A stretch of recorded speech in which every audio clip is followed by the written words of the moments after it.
Vamos a hablar ahora con alguien que acaba de escribir un libro, que lo publicó de forma totalmente gratuita, no es su primer trabajo, trabaja en investigación periodística hace mucho tiempo, de hecho, ¿te recibiste de licenciada? Sí. Bueno. Con tesis y todo. No. Posgrado también. No te seguí toda la carrera, no leí viste, con esto no tiene solapa los libros ahora, entonces no llegué a leerlo de todo. Estamos con Daniela Hacker. ¿Qué tal, Daniela? ¿Cómo estás? Hola, ¿cómo están? Bueno, atrás tienen tienen lo de desmitificar el cáncer, que es de su último trabajo, que se basa en qué exactamente. Se basa en un recorrido por Argentina y por Latinoamérica en cómo los pacientes son atravesados por la enfermedad, pero no solo por tener una enfermedad, sino todo lo que implica la burocracia. Una persona que tiene un diagnóstico de que está enfermo de cáncer, lo primero que tiene que hacer es luchar contra la burocracia. Y eso es en el sistema público, pero también en el mejor plan de la prepaga que haya, sí. También tiene que luchar. Eso es algo insólito, porque derechos en la Argentina hay un montón, pero se tienen que enfrentar a unas dificultades que si te las cuento parece un laberinto. O sea, cuando uno lee desmitificar el cáncer y piensa que está hablando de refirámonos a él de una forma natural, aceptémoslo, y no, es... Mira, vamos a hablar de cáncer. Vamos a hablar de verdad. El pequeño problema que tiene el cáncer es el cáncer. Sí. Es el primer problema que te lleva a otros lugares. El primer problema es que tenés una enfermedad grave, una enfermedad complicada y que está absolutamente asociada a la muerte. La persona que le dan un diagnóstico de cáncer piensa que se va a morir. Es lo primero que pensarán, claro. Y hoy el 70% de las personas con un diagnóstico se curan. 70%. Obviamente uno dice cáncer, y cáncer no es una única enfermedad, es un conjunto de enfermedades, claro. Depende en qué lugar esté ubicado, del subtipo, cáncer de mama, ¿no? Hay un montón de subtipos, todos son diferentes. ¿Y cuándo te lo encuentran? Si te lo encuentran al principio, tus posibilidades, por ejemplo, en cáncer de mama son del 95%. Y el antes, estoy diciendo, 10 años atrás es la muerte. Sí. Yo creo que quedó mucho eso, ¿no? Claro, quedó absolutamente asociado. Por eso la insistencia también del chequeo anual o en cada caso específico, pero... Con todo. Si un cáncer agarrado a tiempo, es un cáncer que mucho se tiempo cura. más seguido. No lo voy a decir más, no tengo problema. No lo voy a decir más, pero lo que habla el libro es que el 70% de las personas se curan. Y en cada subtipo decime que eso aumenta está en las primeras hojas. Sí, está al principio. Te doy una buena noticia de entrada. Sí. Eso es lo primero, porque el avance científico cambió, porque te lo detectan de otra manera, porque hay biopsias, pero el libro ahora habla de eso y también habla de lo que te vas a enfrentar, que no tiene que ver con la enfermedad, tiene que ver con el país en el que vivís. En Argentina es una historia, en Bolivia es otra, en Uruguay es otra, en Colombia es otra. Y el caso de Argentina, que lo que estamos nosotros estás con muchos derechos y unas dificultades burocráticas absolutas. ¿Qué te motivó antes de hablar un poco más sobre el tema? ¿Cómo llegaste ahí? ¿Cómo te diste cuenta que de golpe había un problema atrás del cáncer que era mucho más allá de la enfermedad? Y porque yo me dediqué a defensa del consumidor y bueno, después trabajé muchos años en Infobae y cuando estaba ahí entrevisté a un paciente, Fernando, y me dijo, el día que me dieron el diagnóstico no pude procesar que tenía una enfermedad, que tuve que salir a luchar para salvar mi vida. Entonces empecé a recorrer eso y bueno, eso atraviesa a todos. Entonces el libro habla de eso, de cada país, cada dificultad. Bolivia, por ejemplo, en Bolivia los pacientes hicieron una huelga de hambre en la puerta del hospital porque les pedían un PCR pago para entrar al hospital. Y son todos pequeños comerciantes que no trabajaron nada, eran ambulantes. Pagar ese PCR ya era imposible para entrar al hospital. Pacientes en ese caso oncológicos. Oncológicos. Okay. Entonces ya te das cuenta lo que pasa en Bolivia. Hay un informe que sacó un diario ahí que dice que los pacientes... Bueno, ahora ¿qué pasa? Entre cáncer y COVID. Claro, no. COVID es jodido. Es la peor... El cáncer no me contagia, el COVID sí. No, pero es la peor combinación. Pensá que antes todo era papeles. Uno iba, llevaba todos los trámites que todo el tiempo hay que hacer eran papeles. Claro, COVID, toda la gente en su casa. Entonces, bueno, hasta que se digitalizó, como ahora avanzó un montón. Pasaron un montón de tiempo. Pasó un montón de tiempo. Imagínate Latinoamérica, además. Latinoamérica, cada país tuvo su complicación. En México, por ejemplo, cambió el presidente. Encontró que había una corrupción absoluta en la entrega de la medicación, en la compra. Entonces, ¿qué hizo? Lógicamente, cambió eso. Pero, ¿qué hizo? Primero, cortó todas las compras de medicamento. Entonces los pacientes tuvieron 6 meses sin medicación. no es que cortó y avanzó con el nuevo proceso sin corrupción, no, cortó. Y en el medio los pacientes quedaron en bolas. Bueno, cada país tiene su historia, ¿no? Y se enfoca sobre todo en esta etapa pandémica de lo que sucedió en los últimos año y medio, 2 años. Bueno, yo lo empecé a escribir el 20 de marzo del 2020 cuando tenía toda la energía, estaba encerrada en mi casa. Lindo día. Estaba en mi casa llena de energía, encerrada. Vos dijiste, tengo un esposo, 2 pibes, mejor que haga algo ¿qué ya. voy a hacer con...? Claro. Y no va a ser cocinar. Subí y bajaba las escaleras al piso 19 que vivo y digo, ¿qué voy a hacer con toda esta energía que tengo? Bueno, y empecé. Y bueno, la situación era mucho más complicada, pero también habla de los avances de los últimos años, cómo avanzaron las medicaciones, ahora hay inmunoterapia, hay biopsias líquidas, hay anticuerpos monoclonales. La verdad que la ciencia avanzó tanto. Cuando encarás el libro, cuando decís, bueno, me voy a poner a escribir sobre un tema, ¿lo encarás ya desde esa doble mirada de decir, bueno, lo que es difícil como consumidor o como paciente tener cáncer, o también, bueno, veamos lo que es el cáncer? ¿Cuál es el problema del cáncer y cuánto se avanzó? Porque me parece que tiene una mezcla de... Mira, te digo algo esperanzador. El cáncer se ha avanzado mucho. Sabemos sobre proteínas, medicamentos para cada una de las personas. Podemos hacer genética del cáncer y ver. Pero por otro lado, acceder a todo eso va a ser un quilombo. Y sí, es una mezcla absoluta entre todo lo que avanzó la ciencia y todo lo que te va a conseguir y todo lo que te va a dificultar acceder a esa ciencia, ¿no? Porque es la realidad. O sea, hoy Argentina, por ejemplo, tiene los mismos avances que hay en los mejores, no sé, hospitales del mundo. Están acá. El tema es que te va a costar conseguirlo. Yo hasta ahora pensé siempre... Perdón, Daniela, me va a tocar una parte de mi cuerpo. Tócate. La verdad que no tengo ganas de que la vida pase por ahí.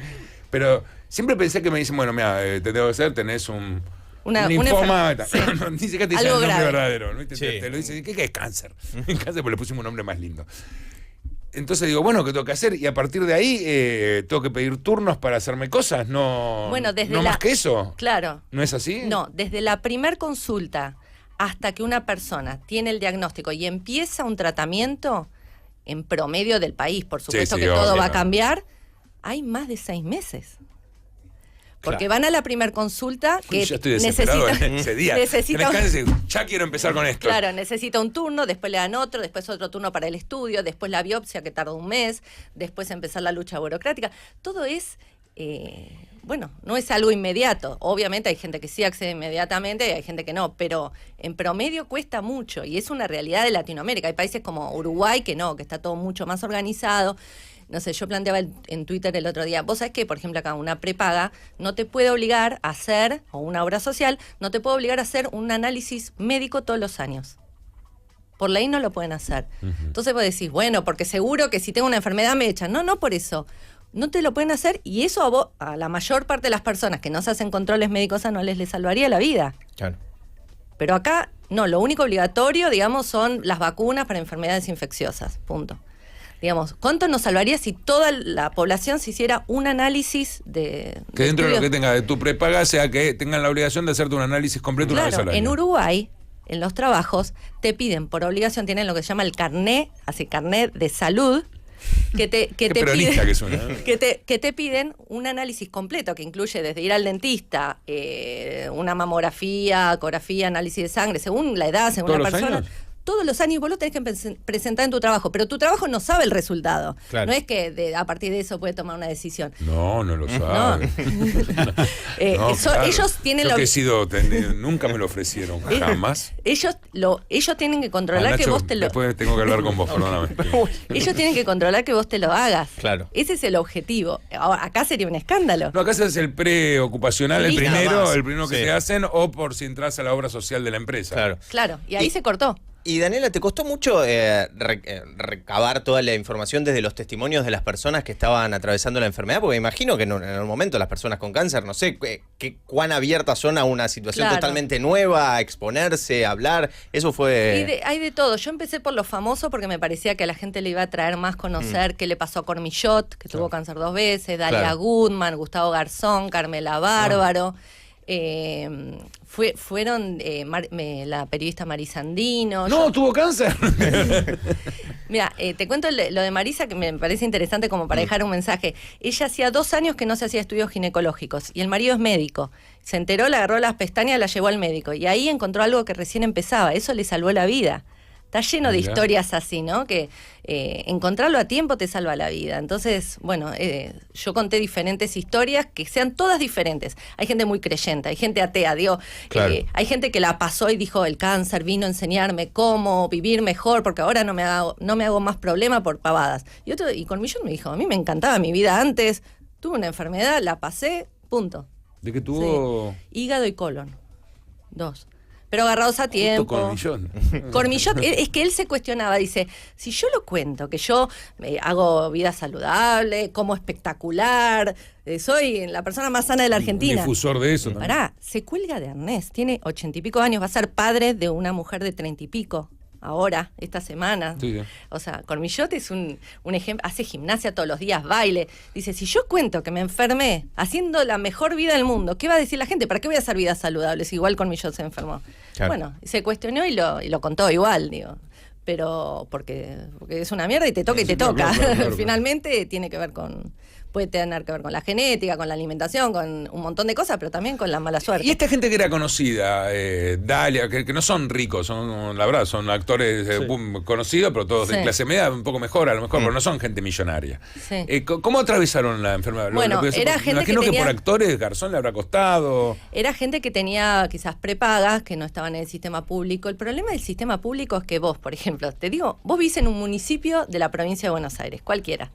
Entonces, por ejemplo, te atendés en el hospital, vas a necesitar que el director del hospital firme todos los papeles que te hace tu médico, con un sello del hospital. Bueno, sacando esas dificultades, vas a ir al banco de drogas de la provincia de Buenos Aires. Si está la droga ahí, te la van a dar, presentás todos los papeles, está. Si no está ahí, vas a tener que empezar de cero y a ir al banco de drogas de la Nación. Pero vas a empezar desde cero, con todos los sellos, las órdenes, los papeles, todo. Vas ahí, te dicen, no, esa droga acá no la tenemos, va a tener que ir al Ministerio de Desarrollo Social, a la DATSE. Entonces vos vas a la DATSE, que es Situaciones Especiales, y vas a presentar todo desde cero. Entonces, ahí... En el medio tenés cáncer, ¿no? Claro, Claro, el claro. impacto emocional sobre la burocracia. Pero debe en ser todos los terrible. lugares vas a tener que demostrar que te negaron la medicación. Y eso no es que vos presentas, hola, no, negado. No. Vas a tener un mes, vas a tener 20 días. Entonces, después vas a tener que volver a tu médico, pedirle un turno para que en el hospital te haga todos los papeles de vuelta para presentar el segundo lugar y para presentar al tercero. Y en eso están los meses hasta que llegaste al diagnóstico y todo.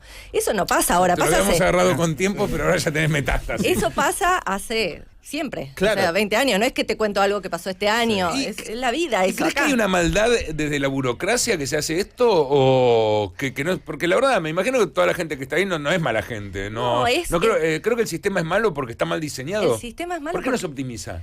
porque esto es una caja de la provincia, esto es una caja de la nación, esto tiene que ver con otro lado. Los pacientes, ¿sabes lo que piden? Piden lo que se llama ventanilla única. Claro. Que yo voy a una única ventanilla, me rechazas acá, presento todo acá y te lo presento ahí. Claro.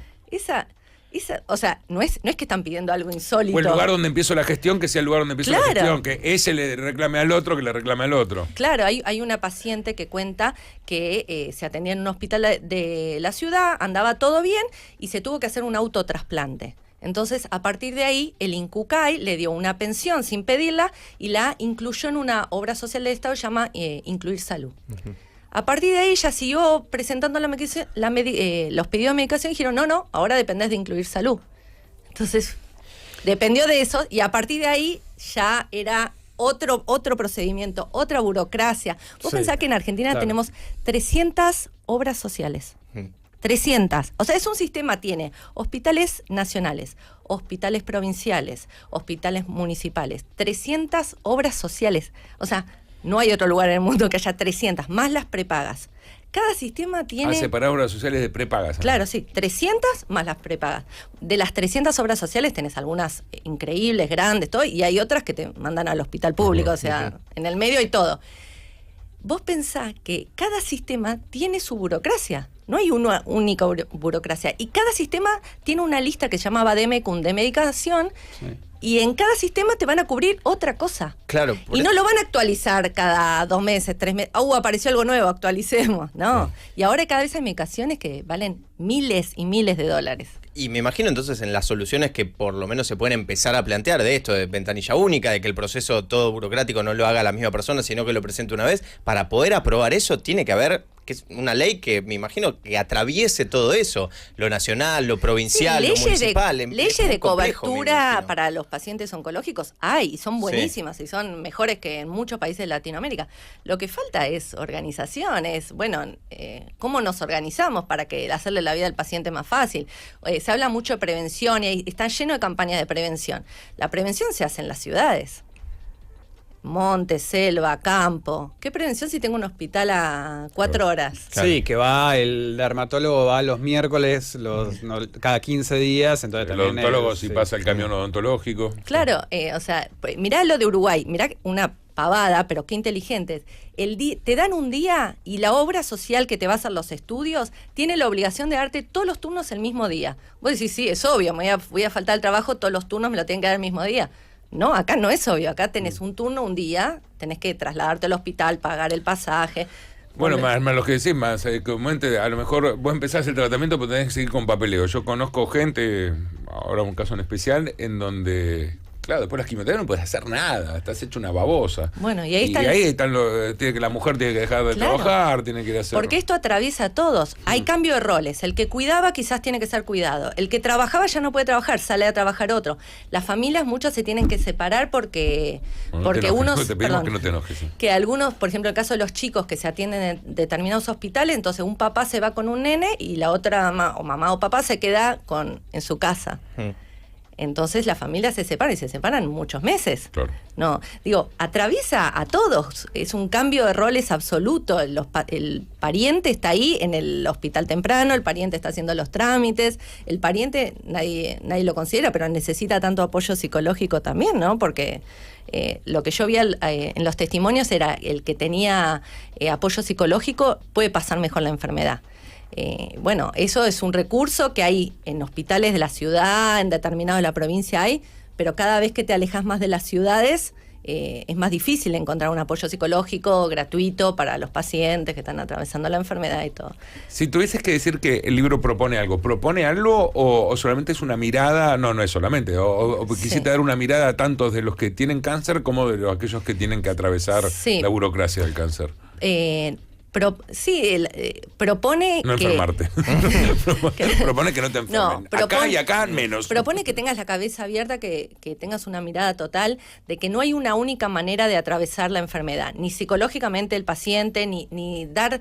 El paciente tiene que pasar con optimismo, el paciente tiene que aprender algo de la enfermedad. No, hay gente que no aprende nada, es una situación horrible, hay gente que la pasa y sigue con su vida. Claro. No hay una única manera de pasar la enfermedad. Ese es lo que yo quiero más transmitir de todo, ¿no? Claro, porque hay que decir eso, ¿no? Antes era muerte, te agarra cáncer, pero ahora también hay mucha sobrevida. Bueno, también tienes que entender que lo superaste esto, no iba más con el miedo, ¿no? Me imagino que habrá muchos de esos que vos decís, te acormichote de un montón de gente que lo tuvo y ahora sigue con su vida normal. El querer seguir haciéndote chequeos ante el riesgo, entre comillas riesgo, de que te vuelva a poder aparecer algo que sea un resultado negativo. Lo que vi es que el ex paciente, la persona que lo pasó, siempre se sigue considerando paciente. Cuando hablas, no, yo soy paciente, pero estuviste hace 10, 15 años. Bueno, pero me tengo que hacer los chequeos y siempre hay riesgo que vuelva. Digo, es algo, una sombra que sigue estando, ¿no?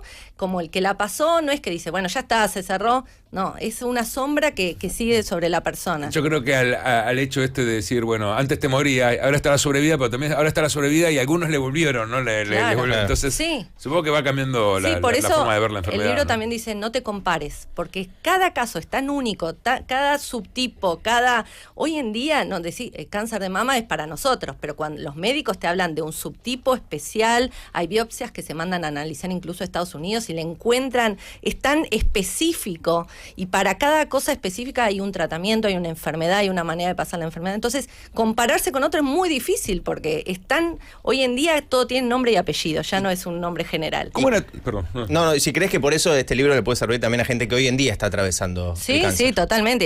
Y a los parientes, a los que acompañan, Claro. a las parejas, porque van a ver testimonio de todo. Hasta le hice una entrevista a Carmen Barbieri, le hice a Fedeval, pero también a Carmen Barbieri, que me contó desde su mirada de madre cómo lo acompañó a su hijo en el medio de una enfermedad grave en pandemia. Fedeval lo salvó la novia. Fedeval tenía síntomas. ¿Cuál de todas? Creo, yo puse la novia, después lo borré, puse la exnovia, y ahora creo que es la misma de antes.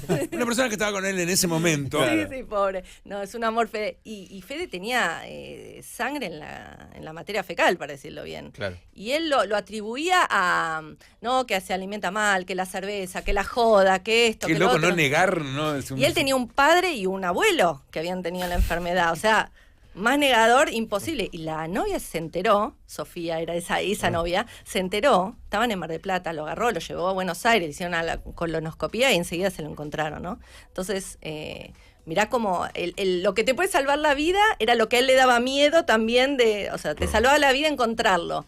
Y a su vez le daba miedo que se encuentre esto ahí. Entonces, bueno, también hablé con Carmen Barbieri, cómo una madre atraviesa una enfermedad grave de un hijo adulto, que tampoco se deja acompañar tanto, que tiene una novia que lo acompaña, digamos. Bueno, ¿Y tu relación con la enfermedad cómo era previo al libro?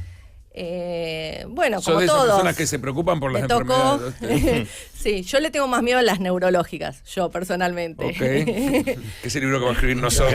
El que ella no se anima a escribir. Alzheimer y Parkinson. Sí, Claro, claro. sí, sí, sí. ¿Cómo desmitificar? Cada uno tiene su miedo, a mí me da más miedo a esa. Problemas psiquiátricos. Me da más miedo al Alzheimer, ¿no? Ahí tenés varios, ¿no? Claro. Entonces, pero bueno, sí, obvio, me toco. ¿El Alzheimer te da miedo? Sí, tuve mi abuelo, entonces me da miedo eso. Ok. Pero bueno, obvio, escucho una enfermedad y me toco. O sea, Y cuando lo empezaste a instantánea. escribir, te tenías como cosas... Sí, sí, aparte, escribir la palabra, hablar de eso. ¿Qué estás escribiendo? Te cansas. No hay algo más entretenido, más agradable. Bueno, pero yo creo que igualmente es un libro optimista, porque te habla de todo el avance que hubo, te explica, o sea, que vos conocés un montón de gente que se murió, y todos conocemos gente que se murió, pero ¿cuánta gente conocemos que se salvó? Y de eso te queda fijado la gente que se murió, pero ¿cuántas? Nosotros somos 10 amigas, ya 2 tuvieron. Y eso no es una estadística propia, o sea, la estadística es alta. Sí. Entonces, mejor quedarse con la gente, con las historias de gente que se salvó o que convive con la enfermedad, que eso también hay mucho que no se cura, pero se convive. Daniela, otro hecho que tiene este libro, y destacamos un poco riéndonos, que el libro es gratuito. O sea, Sí. que has invertido tiempo, todo, que se descarga de forma online. Y ahí quiero ir un poco a esto. De entrada sabías que era un libro que a lo mejor te iba a costar que no querías publicar, no costar, iba a decir, no digo. No.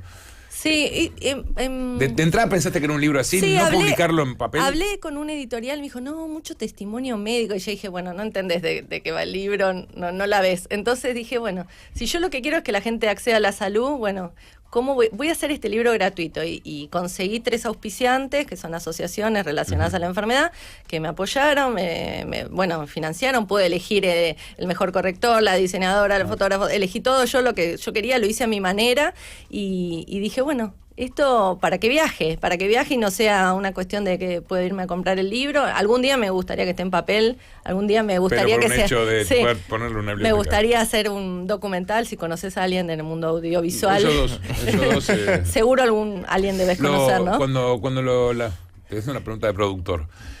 Cuando hiciste la nota, creo que lo hiciste con video. Claro que no. Ay, hay ¿Pero que por volver qué? a Poneme una ¿Por qué? fotito y lo animamos. ¿Por qué? Lo animamos Porque todo. sabía que El alguien... esposo fue productor muchos años, debería haberlo sabido eso. Sabía que alguien después lo iba a hacer bien, con buena calidad, buenas cámaras, buen sonido. Ok. Así que... Hay que volver a entrevistar. Hay que volver a entrevistar a todos. Sí, hay que... ¿Están todos vivos? No, sí, todos vivos. Y hay mucho de Latinoamérica, muchas historias, mucho Colombia, Perú, ¿Y vos esa no la hiciste Bolivia. por videoconferencia? ¿Y no las grabaste? Pero las No, las dice puedo así volver a como- hacer, las puedo volver a No, hacer. mejor, así viajamos. Sí. Claro, obviamente. ¿Para qué vamos a hacer todo por Zoom? Claro, que sea otro producto. No, está bien, está bien. Se lo propones, más allá que el que le interesa el tema, leer es agradable, leer algo bien escrito también es agradable, digo, pero ¿a quién crees que le vendría bien esto? A los que están, porque los que están pasando el proceso dirán, sí, estoy pasando por todo esto, ¿no? Es como Sí, sentirse sí, acompañado. es lo que me cuentan en las redes sociales, estoy recibiendo mucha evolución de esto, ¿no?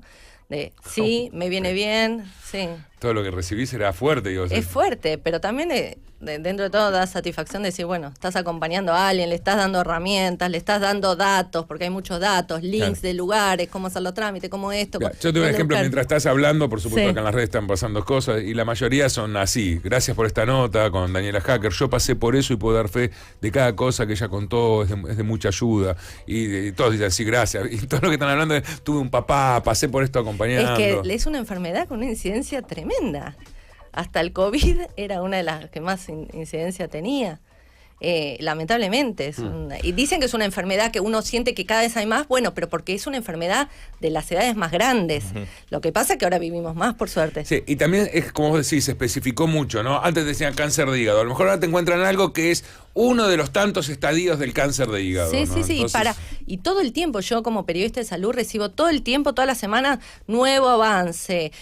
Se combinaron 2 drogas y se encontró tal cosa. Todo el tiempo hay avances. Todo el tiempo, o sea, como periodista de salud recibo gacetillas todo el tiempo, es algo constante, o sea, ir a hacer cursos para que se presenta una nueva droga, y las drogas se presentan para algo muy específico siempre, no es para general, es algo muy, muy específico.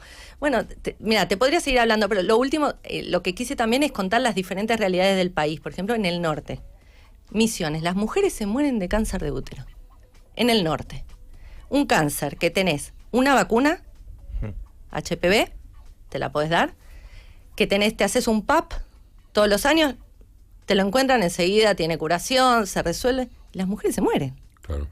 Entonces, cuando se habla de prevención, hay que ir a buscar esas mujeres. Y las mujeres, hay un tratamiento específico que se llama braquiterapia para ese tipo de cáncer. Y no había en Misiones una máquina de braquiterapia hasta que un médico se lo tomó como misión personal, movió cielo y tierra, y este año... ¿Una máquina qué valor más o menos? Miles de dólares, pero digamos, si se mueren 500 mujeres todos los años, ¿cuánto vale la vida? Accesible para el Estado provincial. Digo, acá en Buenos Aires hay muchas de esas máquinas, no es algo insólito, Sí, es claro. un tratamiento, ni siquiera es novedoso, existe hace 1000 años. Entonces, digo, hay cosas que vos decís... Claro, uno dice, no, ya se cura tal cáncer. Sí, ya se cura, pero Sí. se mueren tanto por Pero en el por norte año. las mujeres se mueren de cáncer de útero, porque tienen muchos hijos, porque no se hacen controles, porque no está la máquina, ahora empezó a estar ahora este año. En el libro fue lo último que agregué, que finalmente el médico lo consiguió en el hospital de Misiones. Digo, hay tantas cosas que vos decís, se puede prevenir, es política pública. Igual de las quejas que yo tengo son no es que es de este año, atraviesan la Argentina, como si nos ponemos a hablar de otro tema, seguramente también. Digo, a veces es, bueno, este médico consiguió esto y ahora va a empezar a salvar la vida de todo el norte de nuestro país. Bueno, digo, hay tantas realidades tan diferentes en la Argentina. Nosotros muchas veces pensamos en la ciudad. La ciudad, cada uno se tiene que prevenir, se tiene que hacer los estudios, sí, es verdad. Pero hay que ir a buscar también al resto. Que no, hay que ir a buscarlo. Daniela, gracias por venir, gracias por contarnos del libro. ¿Se consigue a través de alguna plataforma en especial o...? Desmitificarelcáncer.com, te lo bajás para todos los dispositivos. PDF, para Google Play, para Apple Books y para Kindle. Perfecto. Y también se la puede seguir a Daniela en Twitter en @DanielaHacker. Perfecto, Sí, gracias, Hacker Mario, con C y gracias, con K. chicos. Bueno, un gusto verte. Gracias, Bueno. igualmente.